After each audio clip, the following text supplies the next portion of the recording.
Hello, everyone. Thank you to all of my subscribers who have subscribed. Thank you very much.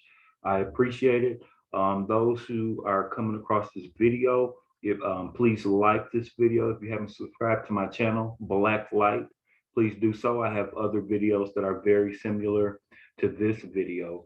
So if you like this video, you'll like my other videos. Today, the video that I'll be talking about, my opinion may be controversial, pretty much depending on where your mind is and how you think. You may be offended by my opinion, or you may consider it to be controversial. It is involving the shooting of a police officer. So let's go ahead and play that video. And then when we get done watching the video, I will give you my opinion and what I'm seeing in this particular situation that I still see what we call is not proper law enforcement and basically illegal um, behavior. But let's take a look at this video. Also, y'all, anybody who's watched my other videos, I've been pretty much sharing videos with my phone. And so now I'm trying to do it a little bit better. So bear with me, and I'm going to play this video.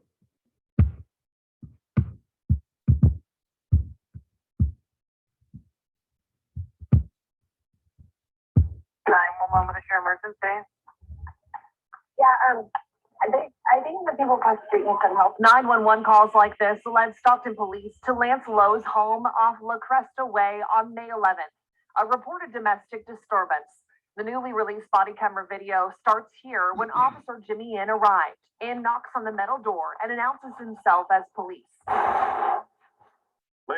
Nearly 20 seconds later, Lowe opens the door and says hello. Hey, police. Officer Inn says hello back. No. And then Lowe shoots in close range. It's too graphic to show. We're freezing the video here. You see Lowe cracking the door open.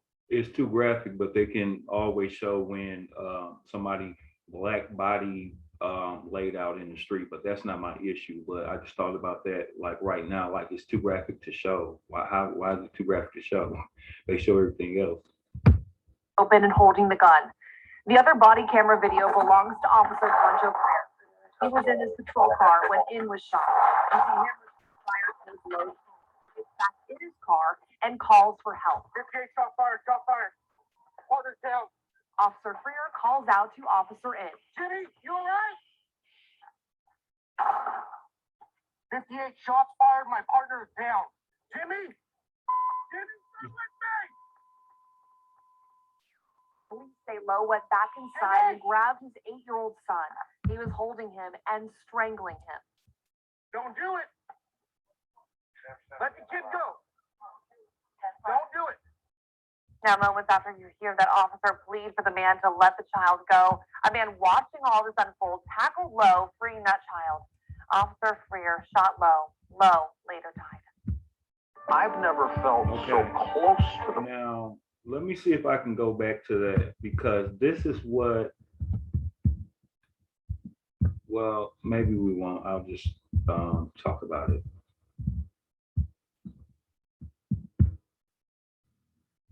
But this is what my problem is. If you notice at the end of the video, it said that Lowe was attacked by another citizen, and then after the citizen accosted him, they got the child out the way, and then the officer shot him. Now, at that point, this is where people won't disagree with me. Now, was this guy wrong for, if he was allegedly beating on his wife or his girlfriend or abusing his child? And that's the other thing. If he was strangling his son, how come they can have video footage of that? They always have video footage of everything else. I barely trust what they say. Like, I don't know if he was strangling his son or not, but that's what they said. They said that he was strangling his son. So if he was, I definitely don't think that this man was in the right. I don't think he was in the right for shooting at the officer in this particular situation because there was a 911 call. There was a female involved that sounded like she was in distress and that she needed help. But where I think that the wrongdoing here is in the officer side. Like I still believe that we have to get to a place to where law is law, right is right, and wrong is wrong. Two wrongs don't make a right. According to the system that was created by the dominant society in this situation, that guy should have been arrested and taken into custody and into jail for the fact that he decided to be the judge, the juror, and the executioner. That is unconstitutional. That was not his job. That was illegal and was unethical. Now, I understand the emotions. Your partner was shot. I mean, I get it. I get it. I understand that. And we also see other killers, other murderers that have motives that they deem to be legitimate reasons for responding and reacting in certain ways that are illegal. And killing this man without him posing a threat to you personally or attacking you personally, once that man was down on the ground and he was in a submissive form to where he could have been taken in and prosecuted and charged, that was what was supposed to be happening. But we in society just have our mindset that, okay, they're the police. He killed one police officer, so it would only make sense in our minds that it was okay or that it was right for him to go ahead and kill Lowe and to shoot him. But that's not the case. He had no right to take that man's life. You cannot be the judge, the juror, and the executioner. And then I even go further with that to say we see all the time, it's alleged. Everything is allegedly. So as of that point, if you want to get technical and go by the exact same rules that have been applied in so many circumstances that we see, especially within the Black community, you can see it, you can hear it, but it's still allegedly. So with that being said, according to the system, Lowe allegedly shot this officer, and he was allegedly in a domestic dispute. Now he was allegedly abusing a child. These are all allegations. Nothing has been proved in court. So you can't just shoot this guy because you're upset or you're mad, you're in your feelings, you're in your emotions. That's wrong. That was absolutely wrong. And I'll give you some prime examples. The whole world, and I hate to keep talking about George Floyd, but he's somebody that comes to mind because we have so many other cases that's been going on in the community, and we just put so much emphasis and so much focus on that one because that was the one that the dominant white society accepted or deemed as a legitimate case, even though that type of thing has been going on, is going on now, and most likely until we start standing up for ourselves, will continue to go on. So we got George Floyd, shovings on this man's neck for 9 minutes. He died. It was alleged that Derek Chauvin killed George Floyd.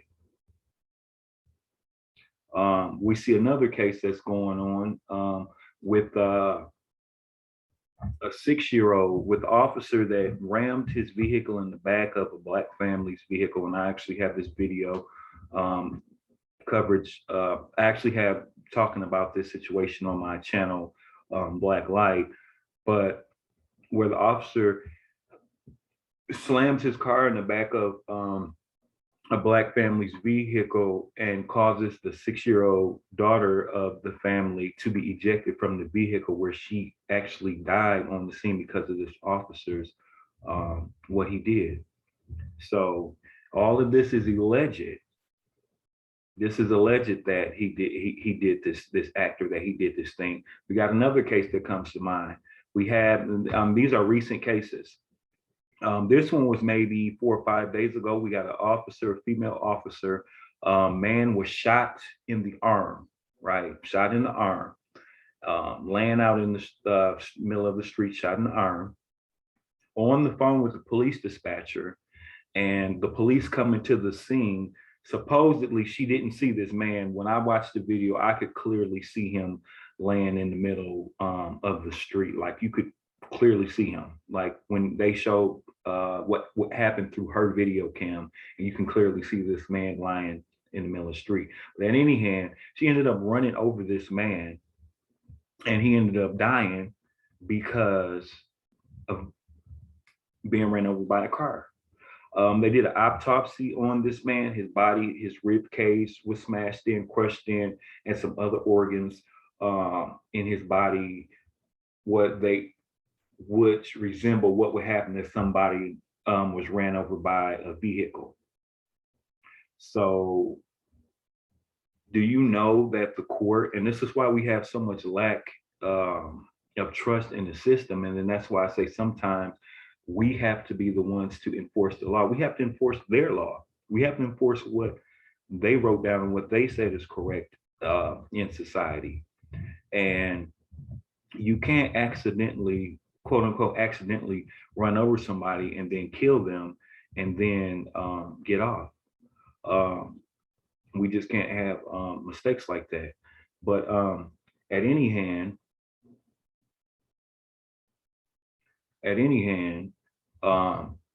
the system is saying, well, we don't know how he died. We don't know how he died. We have to investigate to find out how he died. Even though we have a man that we see alive on the ground, he had a shot in the arm. Most people don't die from a bullet shot in the arm, and the fact that he was talking on the phone while he was ran over shows that he was okay. You're not going to die for a shot in the arm. In fact, we had a 6-year-old that was shot by an Asian man for trespassing that withstood a bullet through the arm. It's basically considered a flesh wound. And so this is what I say about the system. Like, how is it a just system that it gets to the point to where when you know something is wrong, that you will try to like go against it? In a just system, we would say, okay, this man was alive, point blank. We know that. That's a fact. He was alive. 2, we know that a bullet is a flesh wound in arm. That's not lethal. That's not deadly. 3, you ran over him with the car and now he's dead. So why do we have to investigate to figure out how this man died? That just shows you that you're in a system that is fighting against you, and that is absolutely not for justice. Like, make that make sense. You got a man who had a flesh wound in his arm from a gun. And then here you come, you run over this man. The autopsy shows that his rib cage was crushed in, that organs were affected by this, but the system says we have to investigate to make sure that that's how he died. You know what I mean? And so I think that everything has to apply across the board. And so that's why I think in low situations, officer, even if those didn't happen, I mean, it's the written law. Once there was no threat and this man could no longer attack or be any harm to anyone else, that man was supposed to be arrested, taken to jail, charged, and put before a judge and a jury of his peers if he so decided so. So for this officer to take this man's particular life, that was injustice, and it was wrong, and it was illegal. And then I want to mention something else about the 6-year-old. When this 6-year-old was thrown from the car, can you believe that some of the representatives or the people that were in leadership actually told the family, well, she didn't have her seatbelt on? Like, these are the type of people that we're dealing with, and this is the type of leadership and citizens and people that the citizens are dealing with. Like, that's why it's getting to a point to where we have to enforce the law, we have to protect ourselves. And sometimes even when the court system or this system doesn't hold people accountable, we have to hold people accountable for our own families. It's getting to that point to where if somebody shoots your family or beats your daughter up, then you need to hold those people accountable. Like, don't cry about it. Don't beg and plead. Anytime you have to beg and plead somebody for justice, you're not going to get justice, and they're going to give you a trinket of something to try to suffice you, but it's not going to suffice. I'll give you a prime example.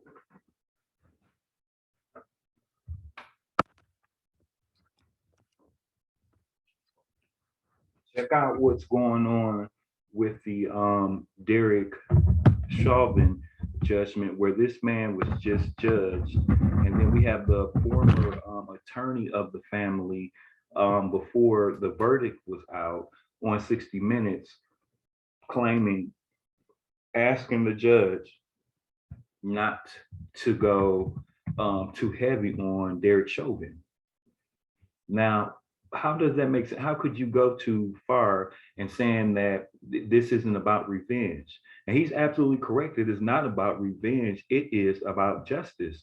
This is another narrative I've been seeing a whole lot in the media here lately, is that when Blacks demand for justice, is somehow deemed as revenge. How is Derek Chauvin getting a maximum sentence going too hard? What about the sentence of the victims, of his daughter, of his family, of his girlfriend, his wife, or you know what I mean? What about their lifetime sentence, a sentence that they're sentenced to forever, but we have someone that's more focused on how well the perpetrator of this heinous crime would be treated. And so basically, I look at, like I said in the video that's on when I talked about it further, is that there's different levels and different scales. So you mean to tell me, after what we saw this man do, you don't think he deserved the maximum? So you actually just devalued us. You devalued our lives, because if an act like that didn't deserve the maximum, well, can you tell me what they would have to do to us in order for them to deserve the maximum? I mean, what more did he need to do in order for, in your mind, to think that he would deserve the maximum penalty? Like, I mean, did he need to they have to light us on fire after choking us for 9 minutes? And I mean, like, I really didn't get that comment from the attorney that represented the family. And if I was somebody in the family, I would walk up to him and spit in his face for saying something like that. But that's all for now. Thank you for watching. And once again, please like and subscribe to my channel. Thank you very much. And I'll be talking to you again shortly. Thanks.